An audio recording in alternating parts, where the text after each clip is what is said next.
Go. Counting the. Cost of Valedictorian. So how did you do that? I mean, actually, the thing is that for Hershey, they don't really have a valedictorian. They nominate a student body like based on their academic success for the 4 years to see if they are qualified to do a speech. So there's 3. So the first person is automatically doing a speech, which is the president, like of the entire student body.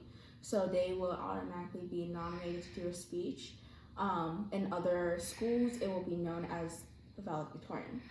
And then the second one is that who have won the honorary academic success, which is like if they go to the college, they basically want a full ride, so they are automatically chose to be the next person of the speech of the spokesperson.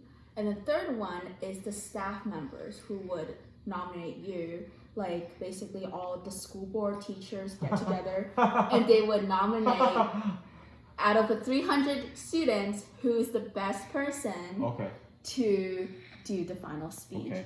So yeah, there's 3 people. But instead of calling them valedictorians for Hershey, we just say the final speech of Hershey High School. Okay. Yeah.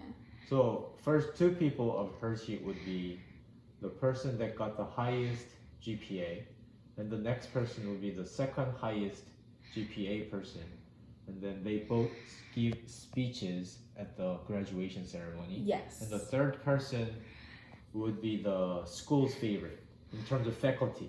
Yes. Wow. Yeah. Okay. So,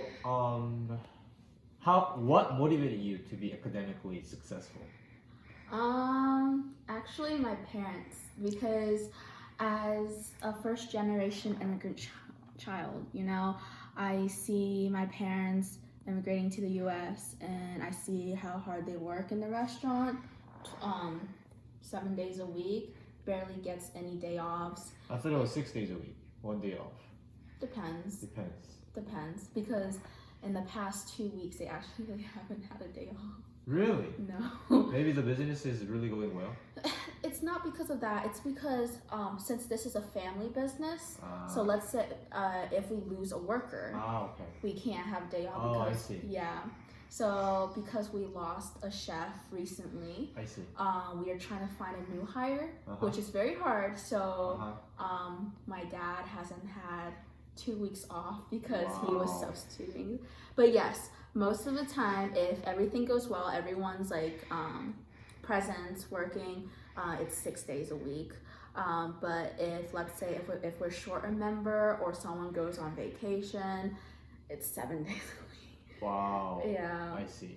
So it makes me want to become academically successful because I don't want to be working in food service in the future.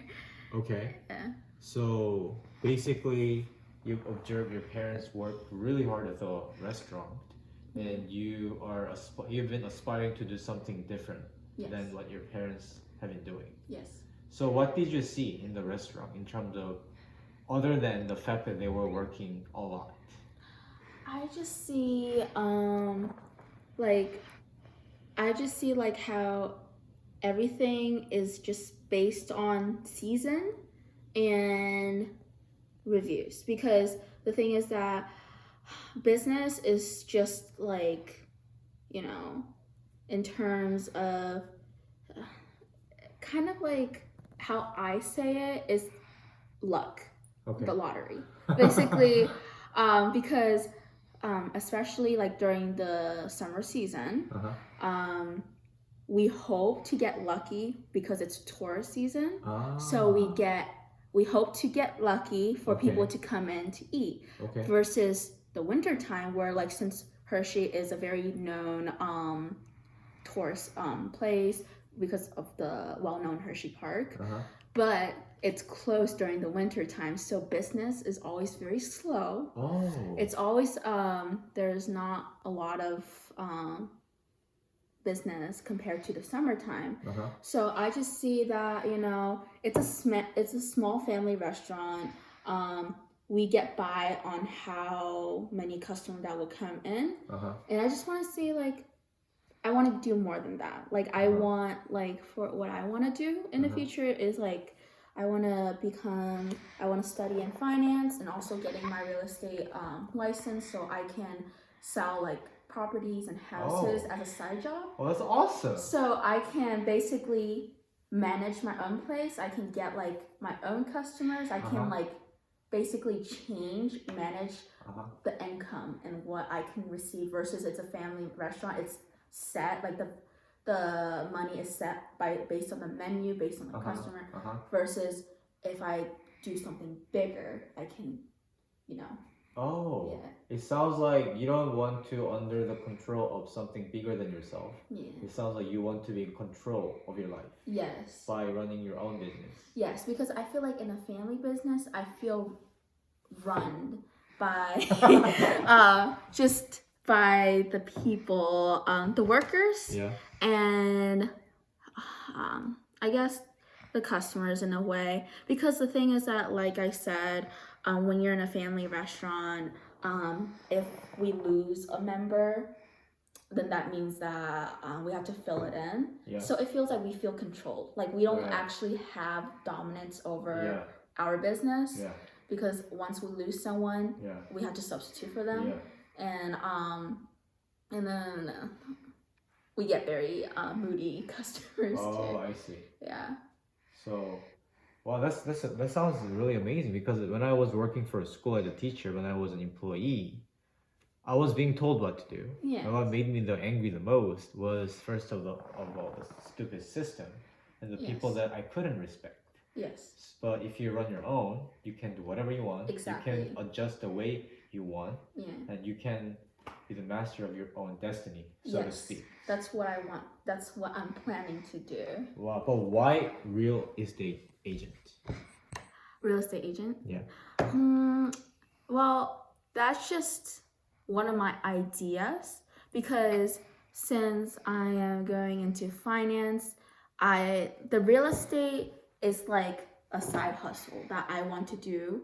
Like, it's not like a permanent job. Okay. But, you know, out of my actual job, when I have like time, that's what I want to do. It's like just like a side hustle.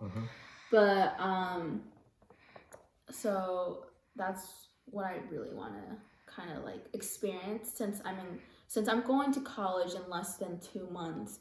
I feel like I'm gonna take this 4-year opportunity to basically do some internships with real estate companies. Oh, really? And also going out and experience. I'm thinking of maybe even doing like if I can maybe take a semester and study abroad. Okay. And see the other the tactics and techniques that the other people that are using that I'm basically majoring in, and to see if this is really what I want to do, and if I want to continue or do I want to change before it's too late. So your major would be finance, and your internship would be for real estate agency. Yes. Oh. Well, there are so many other things that you could have chosen out of all the business models, but why did you want to specifically focus on being that middle person between the buyer and the seller? The thing is that actually this is really funny, because growing up I love art, and I wanted to study somewhere in like art, like paintings and like fashion design, because I love designing. Like I love making like art and like clothing lines. But then you know, they don't get paid much. And then you know, I was being realistic with myself. I was like, because coming from a very low income family, I also had to be realistic, because I was saying like, so this is before I found out I got a full ride to college. So before that, I basically had to do like some, you know, realistic estimates on finance and like the cost. Uh-huh. Because I told myself there's no point of going to college and be in Debt. in like hundreds of thousands of debts Yeah. just to study an art and get paid like $30,000 Yeah. a year Yeah. when I have like maybe like $200,000 student loan debt. Yeah. It's not possible. Yeah. And I told my parents that I refuse to major in like medicine, doctor, Okay. because I told them, I was like, it's just too much stress and too much education, like years. I just don't think it's the right occupation for me. Yeah. And I told them, I was like, I told them, I was like, I don't want you guys to pay for my college knowing like how many years of mortgage you still owe to the bank. You guys have your own financial problems to worry about. Yeah. I want to like focus on mine. Yeah. And I told them, if I'm being realistic, if I'm going to college and be in debt, I need to focus on a job that's gonna be able to pay it back. Okay. And art isn't one of them. Okay. And I told them, unless I'm going in for doctor and be in like $200,000 debt, that's fine, because that can be like easily earned back by doctors. But because I'm not going in, it's no point. I see. So that's why when freshman year, because freshman year we had this thing with the guidance counselor. We had to take like a job test. Yeah, yeah. Basically, just show like which job matches your interest and what you want to do when you graduate from college. And my highest, one of my recommendations was fashion design, dental, which I was really surprised, and business. Okay. And they all require creativity. They do. Yeah. And I was like, so even though I do love art, like I told myself, it doesn't have to, because the way that my parents thought about it, my parents did try to persuade me. They're like, you're not gonna earn much, you're gonna regret it. So like, when you brought up art. Yeah. Yes. And I told my parents, I was like, all right, you guys have a fair deal. Like, I need to be more realistic here.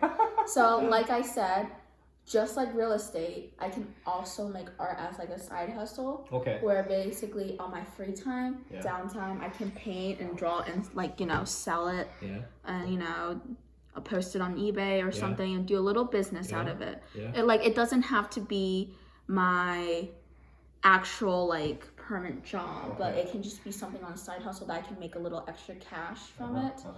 But again, that's all based on experiments as I continue my 4 years of study in college. I just need to find what I truly want, and Wow, so art is something on the side you're gonna do. Also, real estate is something on the side you're gonna do because you have to make money somehow. So, what is the main thing that you're pursuing?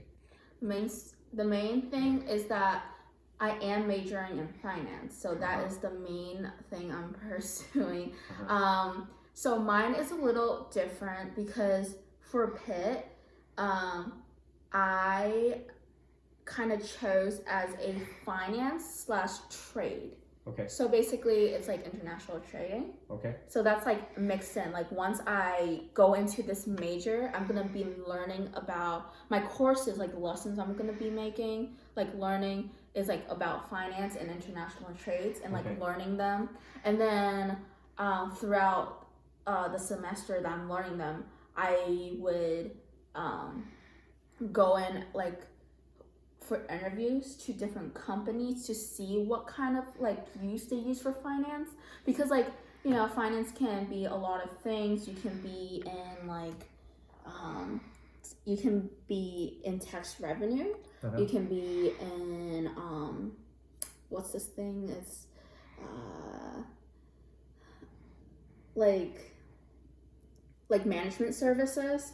It can be a lot. Like I want to see like HR too. Yeah. Like any jobs like with like a finance degree or like a trading degree, you can apply and look for these jobs. Okay. So it doesn't mean like if I get my major in finance, I have to get a finance degree. It's just like these jobs that goes with it.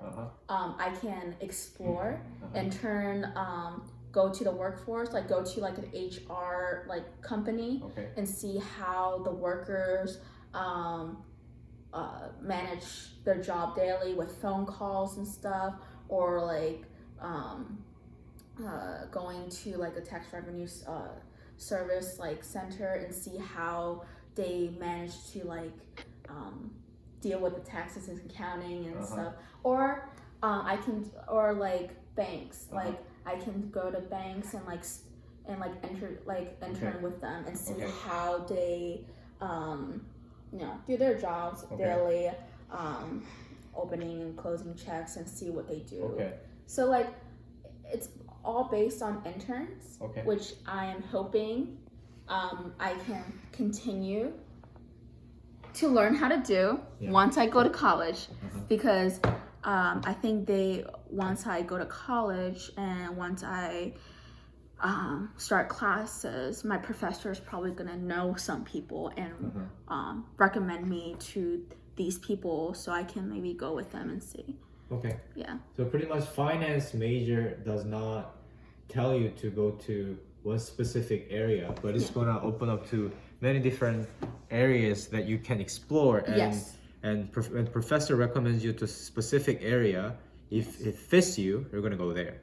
So until you get there, while you're studying, you're gonna continue to learn about real estate. Right? So that's the plan. The thing is that real estate, because here's the thing about real estate. That's what I'm gonna do on the side, because you don't need to go to college for a real estate license. You can basically go online and study and then do a real estate test online. And if you pass the test, they will automatically send you a certificate. Like you can get a license. So that's why like real estate is that like I just need to study, I just need to learn some stuff about it and get that on my own. Like you don't because going to college for a real estate degree is actually a waste of money, because you can actually do that on your own versus other stuff like finance and international trades. It's something that you actually need to learn. Actually, the conversation that I have just had with you really made me think that you're very prepared to serve the real world with the real mindset, because I've been teaching a lot of students and none of my high school kids, middle school kids, even university students, elementary school kids have shown me this much consideration of what actually happens to my family's finance, what happens to my real pursuit of my financial interest or secular interest. So it just really showed me how by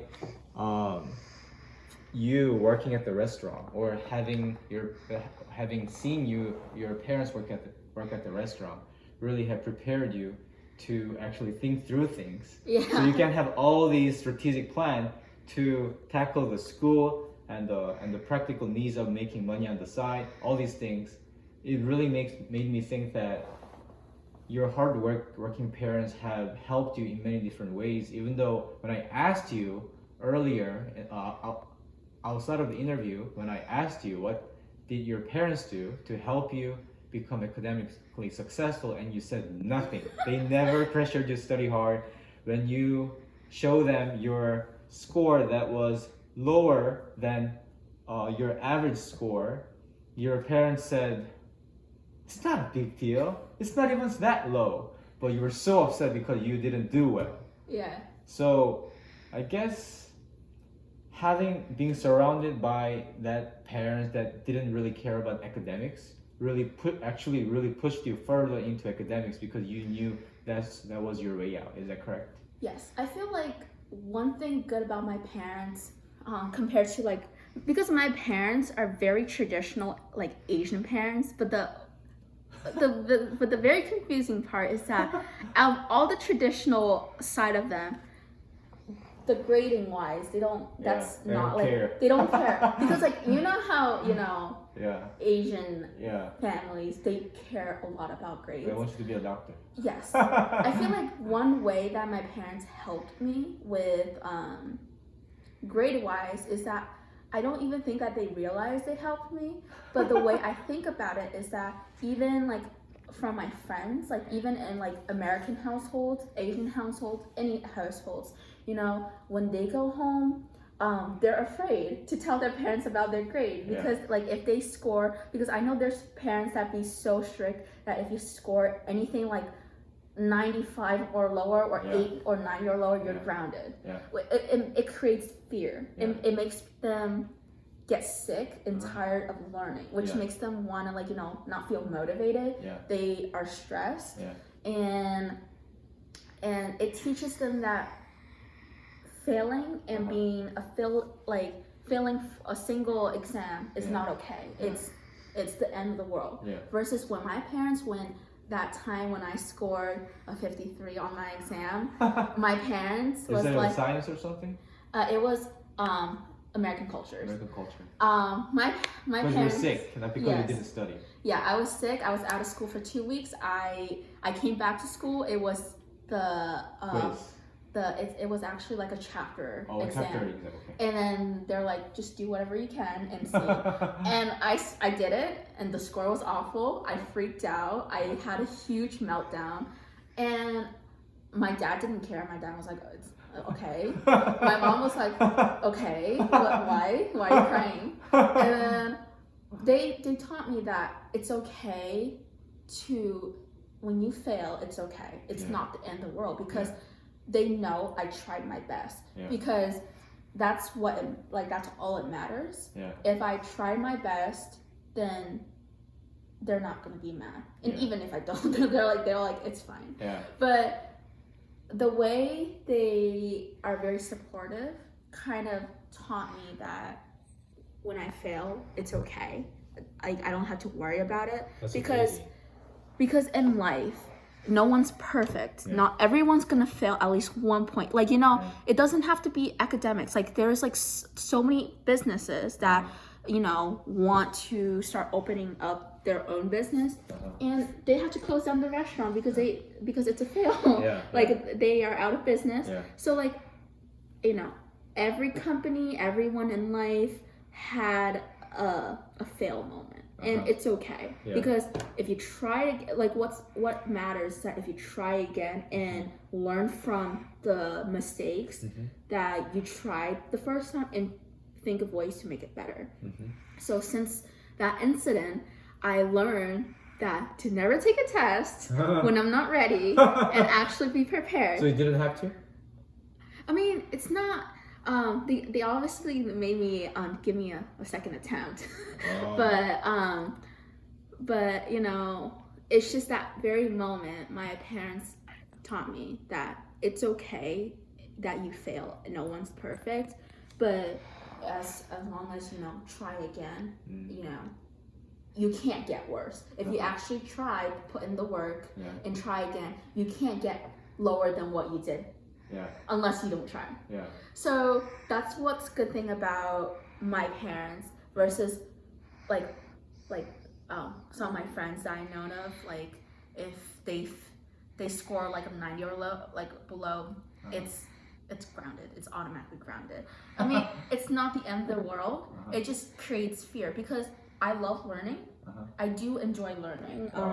I don't mind studying. I can sit in this chair for 10 hours straight and I wouldn't be tired, because study doesn't bother me. And I know the reason why is that I have the free will to learn whatever I want without being pressured or told to become this exact person or this exact person. That's amazing. Because another thing about my parents is that, well, they used to, but not anymore.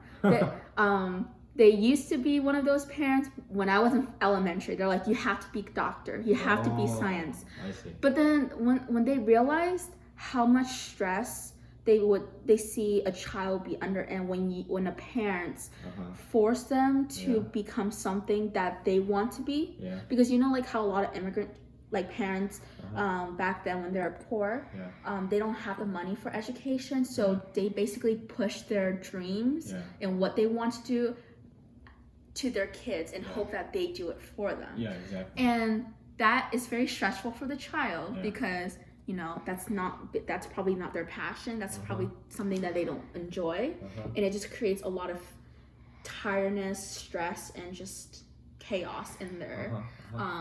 So once and I told my parents, I was like, I like art, and they did accept it. They're like they're just but they were, instead of telling me you can't be art, you have to be doctor, they're saying that okay, if you like art, that's okay. If you do want to go into art, we support you, but you also need to be realistic and see if they're saying that just so you know, if you do go into art, you have to be committed because you can't back out. You have to love it enough to continue it. The question they asked me is, do you love art enough for it to be a forever job? Yeah.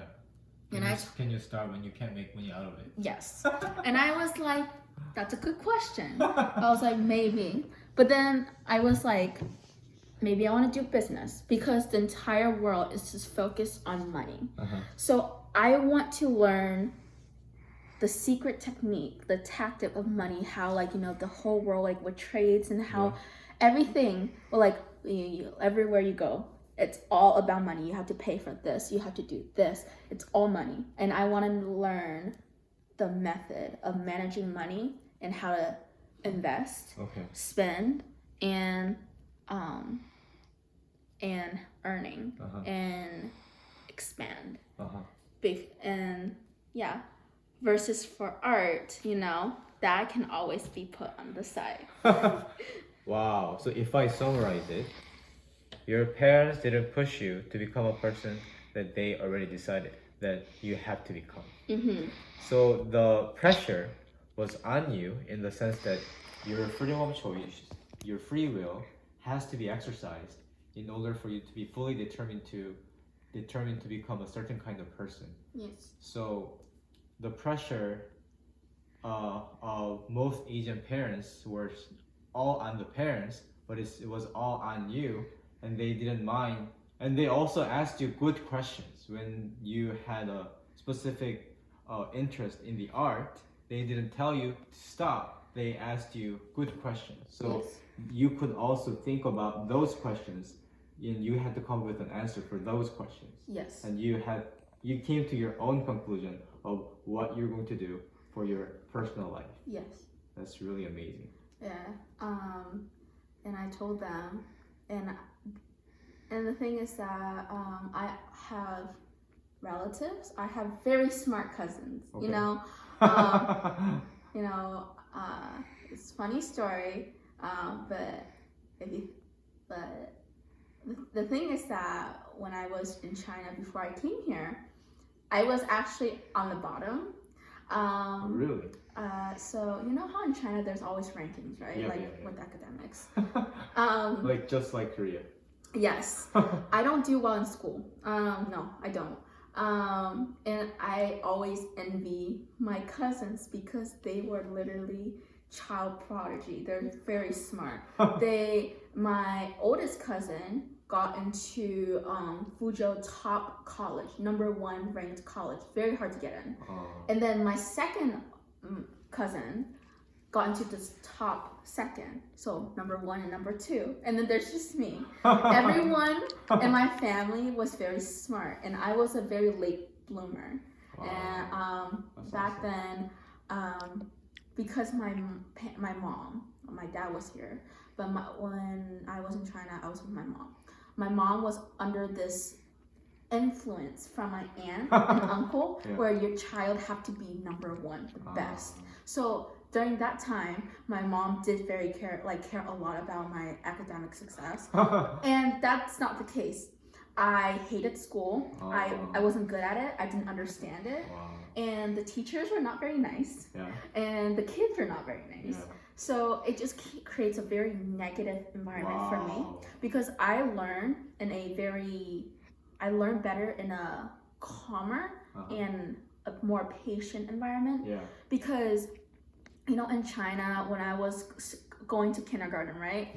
But those kids are so smart. They're first grade, they're already starting to learn multiplication tables. And it makes me feel stupid because I was still being yelled at for writing the 8 wrong. You know how they would write 8. I just write 2 circles and I get yelled at. And and I just hated school because when we learn something, the teacher only teaches you once and expects you to remember it. And you have to, or they would teach you a whole 2-page poem, and you are expected to come to school the next day and read it in front of the class, memorized without looking. And if you don't, you have to go stand in the hallway, your nose to the wall, and just like as punishment, Wow. And I just don't like that, and it makes me fear school. It makes me like it just like and I just do not like it. But then and it's just I feel embarrassed. But then I came here, and the teachers are very patient. They're very friendly, and when I came here, I was on top of the class because everyone was doing 1 + 1. Well, it was funny. Well, I have already learned like the multiplication tables, and the teacher was like, "You're very advanced." What? But that's American education system there for you. But when I was here in 1st grade, because I studied 1st grade in China too, and then I moved here, and I was supposed to go to 2nd grade, but because I didn't know my ABCs, I didn't know how to speak English, they recommended me to go to 1st grade again. So I basically experienced 1st grade in China versus the US, and the teachers are very patient. It doesn't Here in America. Wow. Yes. It doesn't matter. Like it doesn't matter if it's math, science, history, or what. If you don't understand something, you raise your hand, and the teacher would just come to your desk and actually like help you and explain it to you. Wow. And if you forget, they'll explain it to you again. Versus in China, if you forget, they'll be yelling at you. Funny. Yeah. Wow, that's really awesome. Yeah. So tell me what full ride means. Full ride means that everything is paid by scholarship, government aid, and grants. Okay. So basically, when I received a full ride for Pitt, I received. Is it full right or ride? Ride. Right. Okay. Yes, I received like $7,000 scholarship to dorm there, so I don't have to worry about dorms. And then I received like over like $20,000 grants to go there from the government. So grant means that the government is giving you this money and you don't have to pay it back. Okay. It's your money. Yeah. But you Wow. have to but it's not actual money. It's like the money that they would just send to the school. What? So like you can't actually check it out. It would actually be going to the college. Yeah. Come And on. then I got like a $10,000 scholarship just to go to Pitt. Okay. And then so that overrides everything, and then which leaves me extra money left over because I think another thing confusing about college here is that let's say Pitt is like $30,000, right? To go there.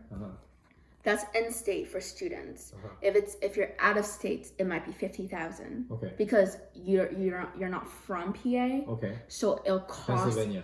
Yeah, if you're not from Pennsylvania, if you're like, let's say if you're a New York student coming here to study in Pitt, it'll cost you a lot more. Okay. So because like let's say to study in Pitt it costs $30,000, right?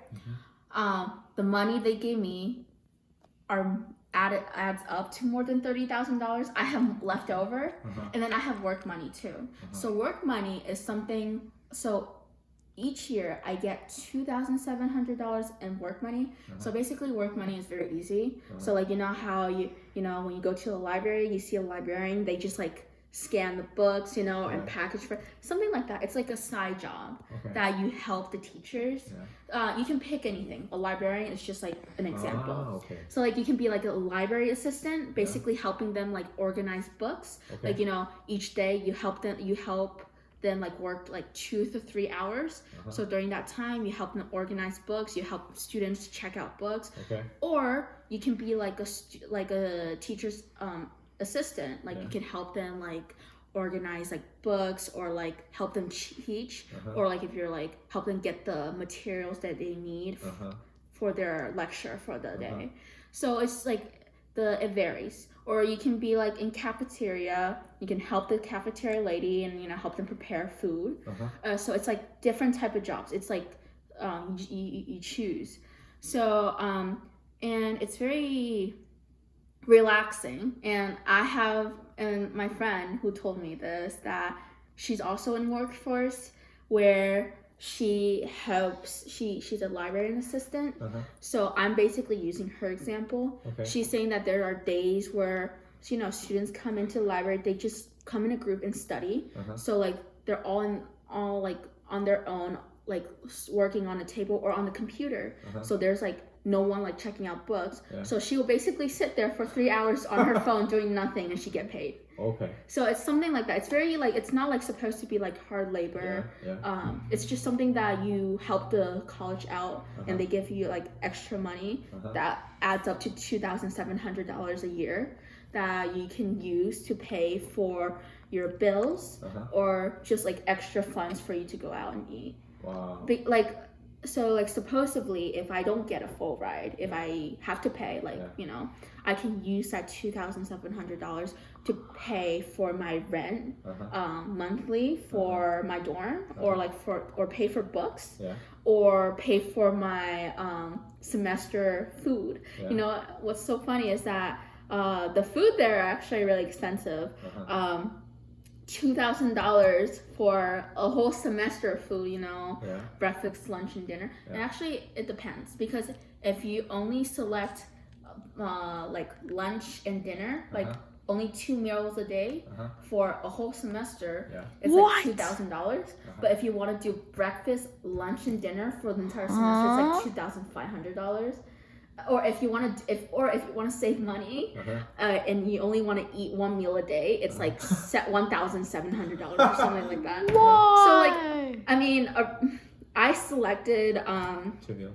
2 meals, Okay. even though I have the option to select 3 meals, but I just feel like I don't want to waste. I mean, who eats all 3 meals a day? Exactly. I don't eat breakfast, so I don't. Yeah. So I don't use it, and plus it's a waste. Yeah. It's something that I can save up. Like if I select 300, you know, I mean not 300, 3 meals a day. That's just extra like food vouchers that I'm not gonna use and be a waste, you know. While I can use that money to, you know, to get books and stuff like that. So you got accepted to University of Pittsburgh. Yes. And then so my job is waiting for you. Dorm fee, you don't have to pay. Tuition, you don't have to pay. Yes. Textbook cover. Textbook, because originally I have to pay for textbook, but because I have extra money left from the scholarships, I'm just gonna use it for textbook. So pretty much everything is covered. Yes. You just have to go and live it and study. Yes. And there's always you know, how do you say it? There's always a catch, which is in the US, if you earn scholarships, you know, You can't back up. you have to maintain a specific amount of GPA to have that. Yeah. So let's say, you know, if you go to college and you earn the scholarship, and you have to earn, your GPA have to be a minimum of 2.5 GPA per semester, which is the bare minimum. Yeah. Like 2.5 is like 60-70%. Yeah. What? If you maintain that, you know, you'll get to keep your scholarship for the next year. But That if you is so like, too but then the thing is that much. like if you go to college on a scholarship, you know, and you decide to not study, party all the time, get zeros, you'll lose that scholarship for the next semester. it'll be taken away from you. Yeah. So you have to pay out of pocket. So I actually have a question. So this is actually not the topic, but going back to like the side money, like the work money. Which work will you actually participate? So again, right now, what I'm trying to focus right now is being notified to go to Pitt, and then the workforce thing, the jobs, that will be something that they will give you and let you choose when you're actually there. When you're actually there, it's like they'll give you your schedule, they'll give you your room number, your key card, and then they'll give you like a paperwork of like here's a checklist of the jobs that you can apply. So you don't have to worry about it yet. Yes, I don't have to worry about it yet. So even though I didn't get notified, but I did do a little research, and they said like Pitt, and like first year new students, I think the first day of them moving in is August 25th, but again, that could be outdated. I don't know for sure. Every college is different. And if I don't get notified like by like July 20th or something, I might just call the financial aid, not financial aid, I might call the admission office and see, it's like, hey, is it 25th or what? Because like I know my friend who goes to Drexel, she didn't get notified until like mid-August, and she went to college in the middle of September. So like a lot of colleges are weird. Some colleges like you'll be there. Like some people are probably already at their college like on the 1st of August, while there are some people who don't start college until like late September or October. Yeah. So it just depends on every college. And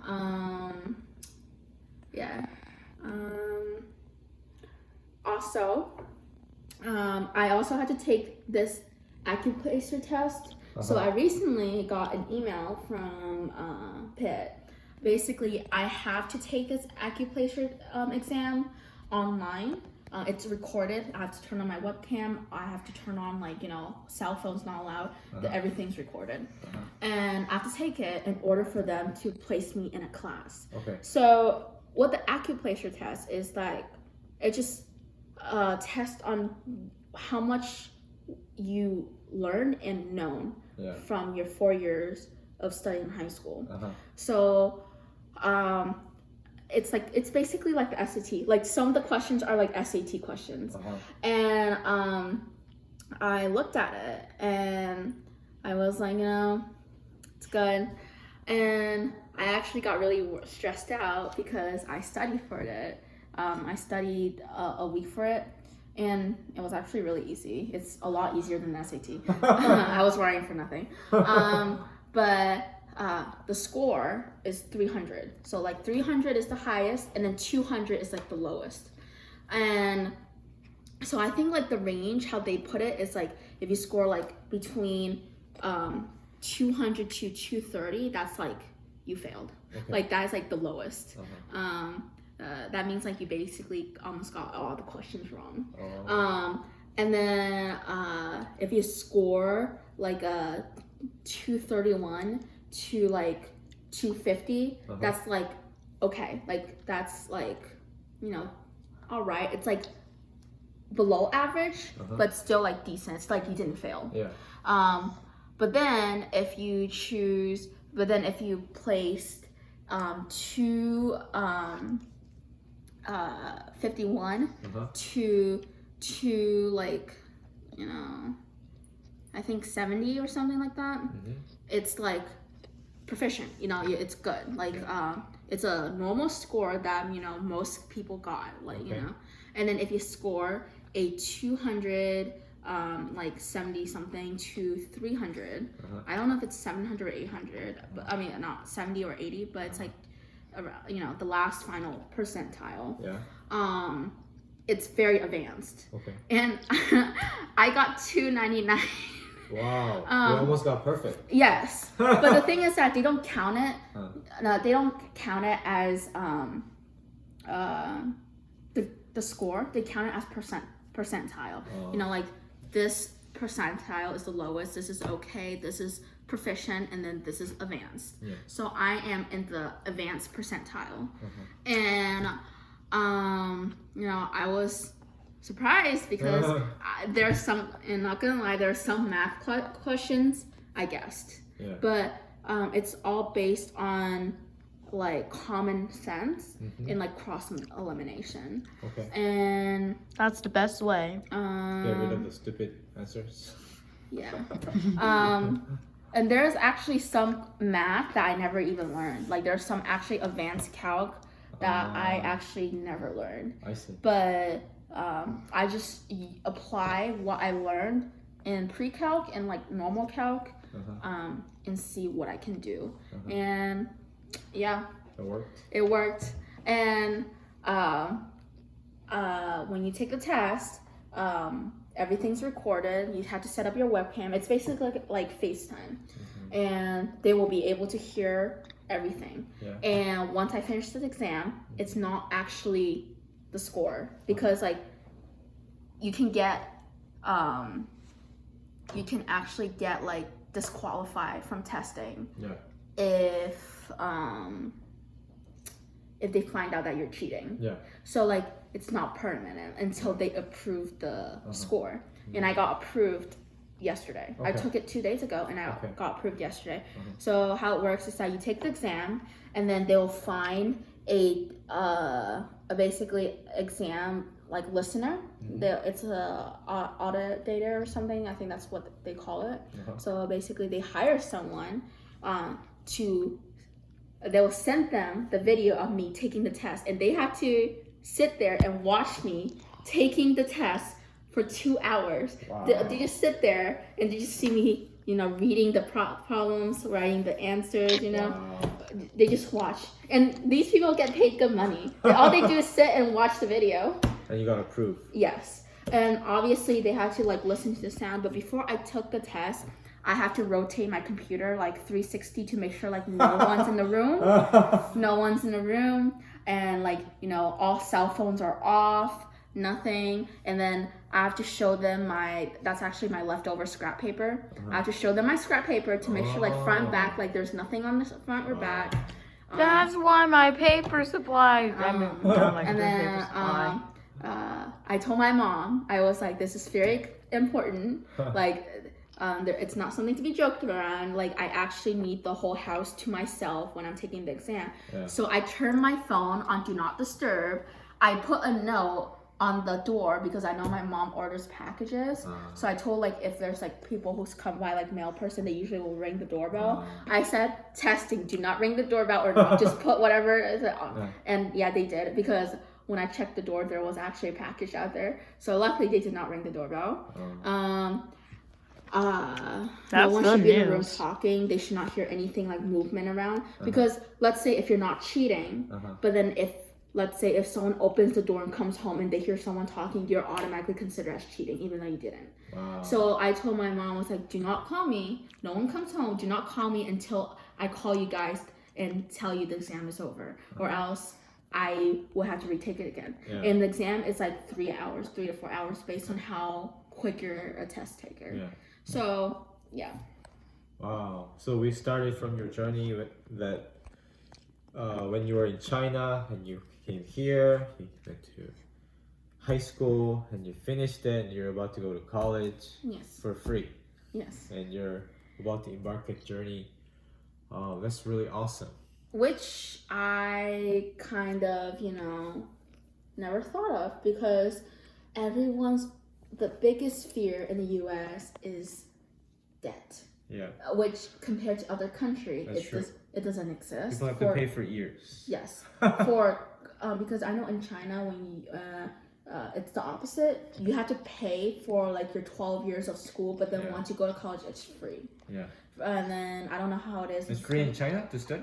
Wow. To study. Basically, come on. In China, it's very expensive. Like education is very expensive, but they basically paid it all.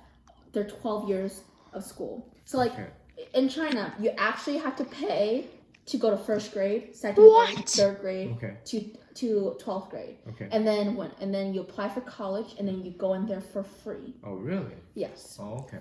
And That's and amazing. then like somewhere like Tsinghua, like the Chinese like #1 college.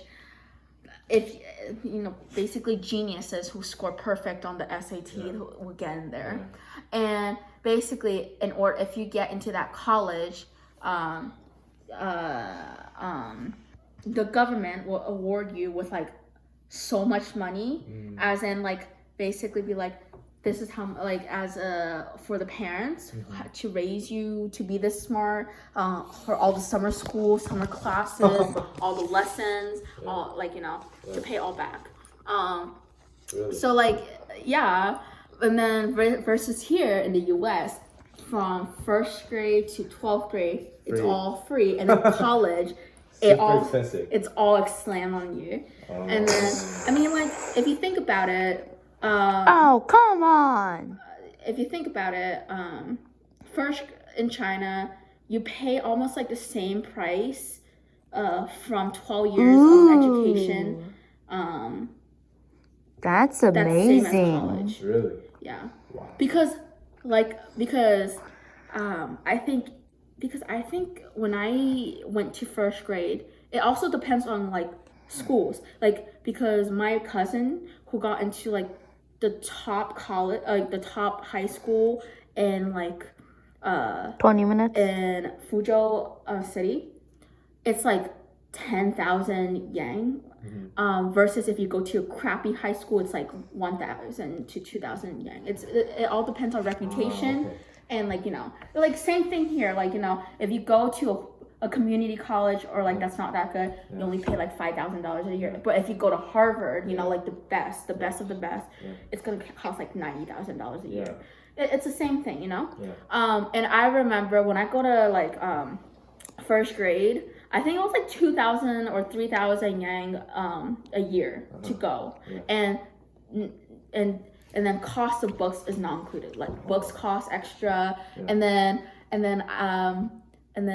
after school tutoring, and then summer school. Like in China, I heard that English tutors are making banks because like if you hire a private English tutor, like an hour will be like they will like pay you like 500 yang like an hour or something like that. And How much is it in dollars?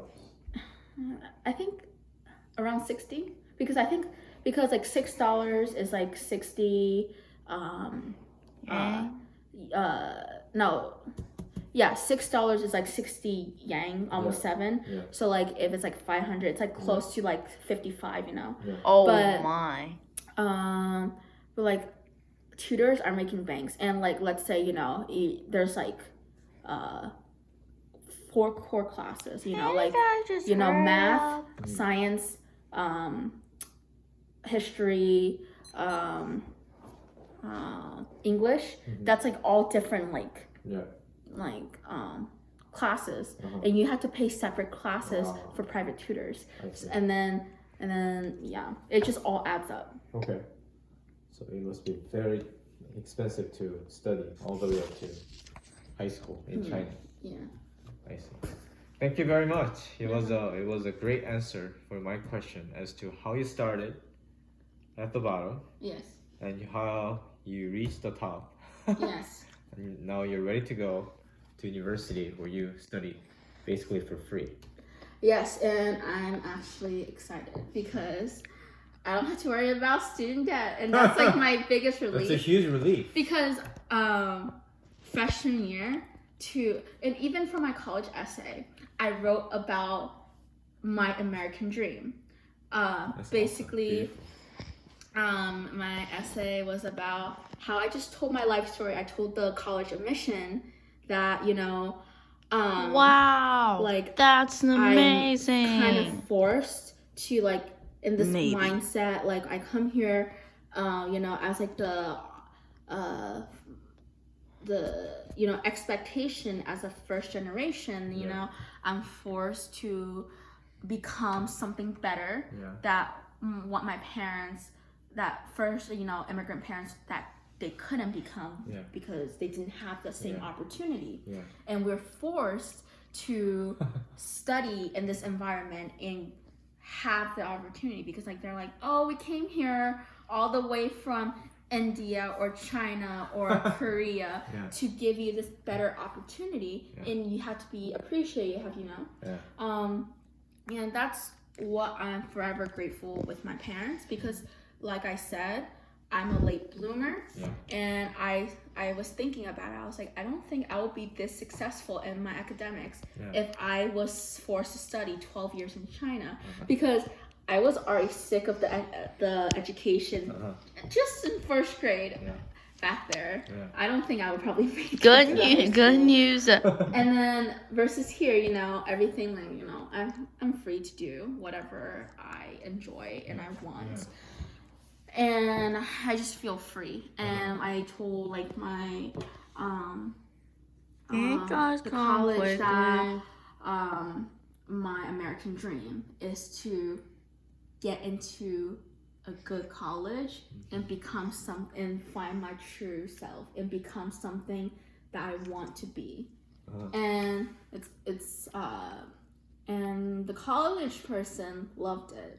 That's I awesome. actually got a phone call from Pitt, and they said that they're like, I personally read your essay and I loved it. You stood out to me, and they're like, yeah, I remember you. I know, yeah. And then and that's awesome. something rare. That's something rare, and that's something I'm just proud of that I'm able to stand out. Yeah. Apart from Like and over subscribe thousands. if That's you're awesome. enjoying this. Out of 1,500, how much? SAT? 15, 20. Wow. Yeah. Good job. Thank you. Thank you for So- watching. See you next time. Thank you. Thank you.